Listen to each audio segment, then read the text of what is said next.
Hey, welcome back to Hustle to Harmony. I am your host, Johanna, and today I want to talk about something that came up in my DMs this week, and I think a lot of you can relate to it. Somebody actually reached out and said that they had family in from out of town for a while. They just left that morning. They had a wedding in their yard at their house one of those days, and it was super, super hectic. And she was just trying to get back on track and refocus her efforts. She had a lot of good things that she was working on, and she didn't feel like she had the energy or the time to focus on those as opposed to just being in the weeds. And I thought that this was probably exactly where a lot of you guys are right now. So this is what we're going to talk about today.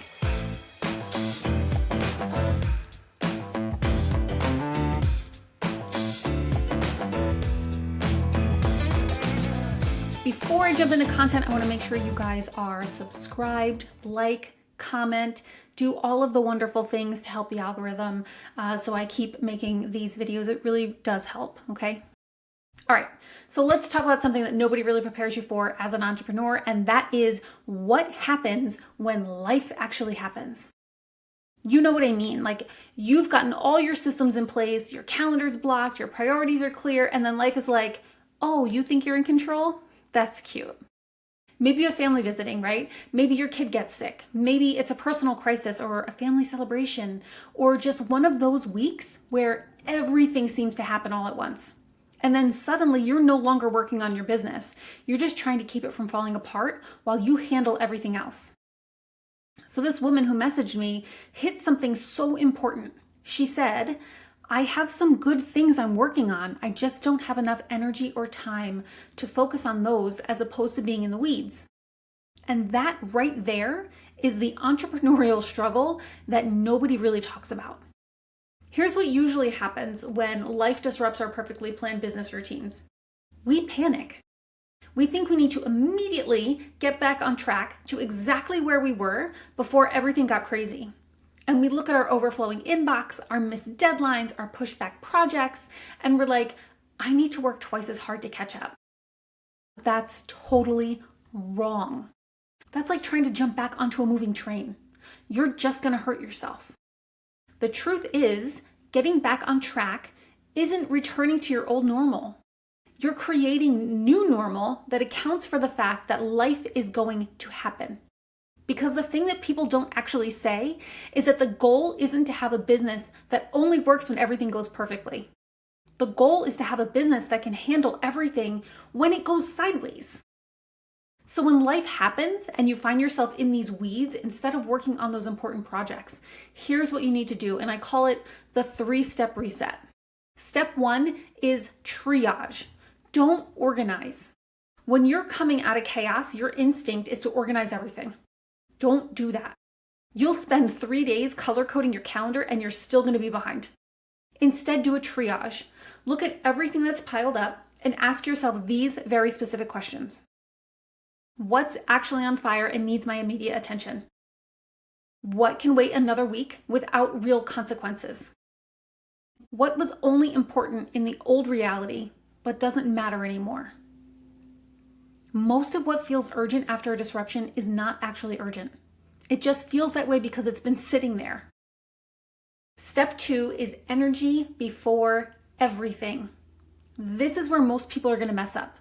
They dive straight back into work mode when their energy tank is at 0. You've just handled family visiting, a baby shower, a wedding, a house full of people, emotional energy, physical energy, mental energy, all of it.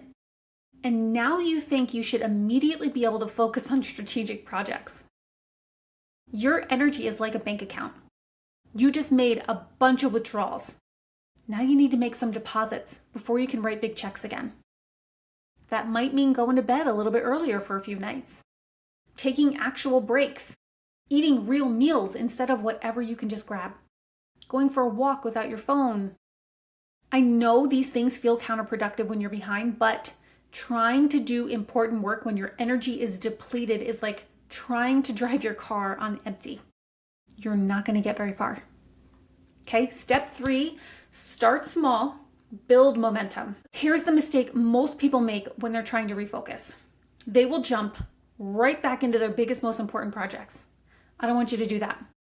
Instead, pick the smallest, meaningful thing you can complete today.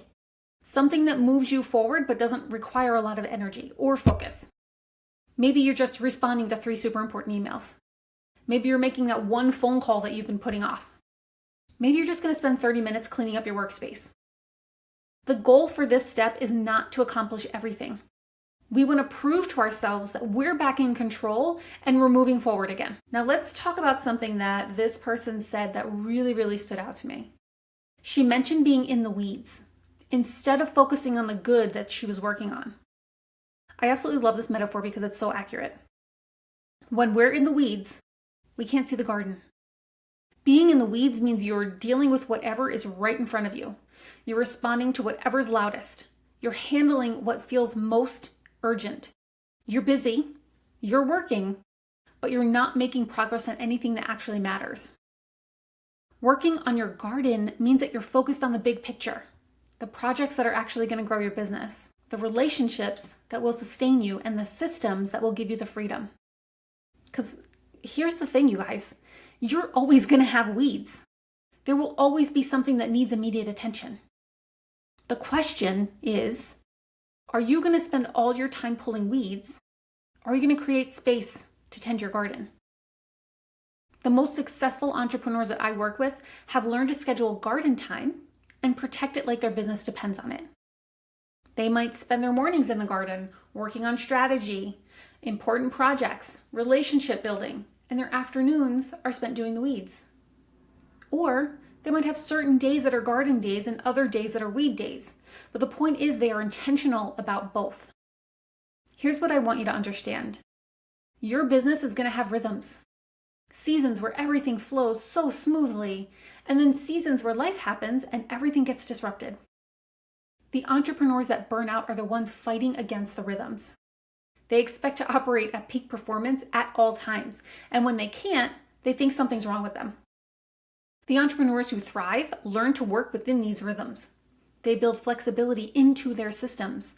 They have backup plans for when life happens. They give themselves permission to be human. So if you're listening to this and you're in a season of disruption, here's your permission. It's okay that you're not operating at full capacity right now. It's okay that your focus isn't where it usually is. It's okay that you're behind on some things. What matters is that you don't stay there longer than necessary. To the person who messaged me and to anyone else who's trying to get back on track after life happened, start with the 3-step reset. Triage what actually needs attention. Focus on rebuilding your energy before you dive back into big projects. And start small to build momentum. Remember, the goal is not to have a business that only works when everything is perfect. The goal is to have a business that can bend without breaking. Life is going to keep happening, and we're happy for that. Your job isn't to prevent it. Your job is to build systems and rhythms that can handle it. All right, that's it for today's episode. All of the links and everything is in the show notes. You can follow me on different social media platforms, download the Time Maximizer Guide, and please, if you haven't already, like, subscribe, comment, give me all the love. Tell me what you thought about this episode, the good, the bad, and the ugly. All right, I'll see you guys next week.